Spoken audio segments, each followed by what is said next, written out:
Bonjour à tous, aujourd'hui je vais vous parler d'un paradigme de programmation assez différent de celui qu'on utilise le plus souvent, la programmation déclarative ou le paradigme déclaratif. Vous allez voir qu'il change notre façon de concevoir le code. Voici le plan de cette présentation. Nous allons tout d'abord commencer par la question qu'est-ce que la programmation déclarative? Après, on va la comparer à un style plus classique, bien sûr, c'est la programmation impérative. Ensuite, nous verrons les types de langages déclaratifs, ça veut dire les langages qui supportent le paradigme déclaratif, des exemples concrets, les avantages et les inconvénients, ou plutôt les limites, et enfin, on va conclure avec les cas d'utilisation de ce paradigme. Donc, commençons par la question qu'est-ce que la programmation déclarative? Donc, dans la programmation déclarative, on se concentre sur le quoi plutôt que sur le comment. Donc, on exprime le résultat souhaité et c'est le langage ou l'environnement d'exécution qui s'occupe de l'exécution concrète. Voici une comparaison simple. Dans l'impératif, bien sûr, vous écrivez des instructions étape par étape. Par contre, dans le paradigme déclaratif, vous indiquez ce que vous voulez, sans écrire les étapes, ça veut dire sans écrire les instructions pour réaliser l'objectif dans un style ou dans un paradigme déclaratif. Par exemple, avec l'utilisation du langage SQL, vous dites « je veux des données sans boucler sur les lignes ». Bien sûr, pour les langages déclaratifs, il existe plusieurs types de langages déclaratifs. Par exemple, SQL est un langage de requête. Prolog est logique. HTML décrit une structure, bien sûr les structures des pages web.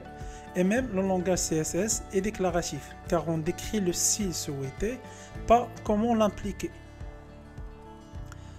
Voici un exemple simple, donc, dans le but de donner une illustration concrète. Bien sûr, le même objectif ici, c'est d'obtenir les noms des personnes majeures. Bien sûr, en Java, ça veut dire une implémentation en se basant sur, on peut dire, le paradigme impératif. Donc, on détaille tout, ça veut dire on a des boucles sur l'ensemble des objets. Par contre, en SQL, on exprime directement le besoin. Ça veut dire qu'on fait une description plutôt que les instructions à exécuter dans un paradigme impératif. Donc ici, on peut voir la différence entre un paradigme impératif et un paradigme déclaratif. Parlons maintenant sur les avantages du paradigme déclaratif. Bien sûr, la programmation déclarative permet souvent un code plus concis, lisible et moins sujet aux erreurs. Il favorise aussi l'optimisation automatique par les moteurs sous-jacents, ça veut dire les moteurs d'exécution ou d'interprétation. Cependant, ce paradigme déclaratif n'est pas parfait, bien sûr. Il peut être abstrait, donc moins intuitif, et surtout on perd un peu le contrôle, ce qui peut normalement gêner dans certains contextes où l'optimisation est cruciale. Donc, par rapport parlons sur les cas d'usage, bien sûr, on trouve la programmation déclarative dans plein de domaines. Par exemple, les requêtes de base de données, les interfaces web avec l'utilisation du langage HTML et CSS, la configuration des systèmes et même les A logiques avec Prolog. Donc, pour conclure, la programmation déclarative est une approche puissante, souvent complémentaire de l'impératif. Il nous force à penser autrement en se focalisant sur l'objectif final.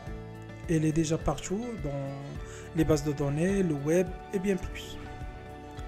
Merci d'avoir suivi cette présentation et à très bientôt pour d'autres explorations techniques.